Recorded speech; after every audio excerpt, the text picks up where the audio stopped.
Video video ওই দেখো নিমকি বানাচ্ছে এখন। আমি ফেসবুকে ছাড়বো এটা কোনালদা। আমাদের কোনালদা আমাদের কত যত্ন রাখে, খাওয়া রান্না করছে। কোনালদা, হ্যাঁ কোনালদা, অসুবিধা নাই তো? তাকিয়ে বলেন এদিকে। কোনো অসুবিধা নাই, ঠিক আছে। মরিচ পাট করে খেটে খাই। দেখি ডিজাইনটা, লোক বেশি দেখে জানেন তো, না রান্না করা এ করা।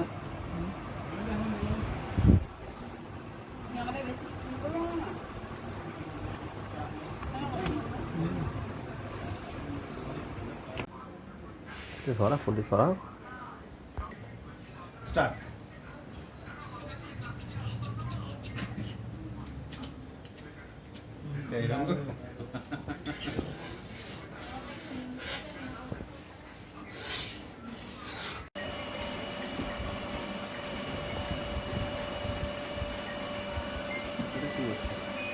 হ্যাঁ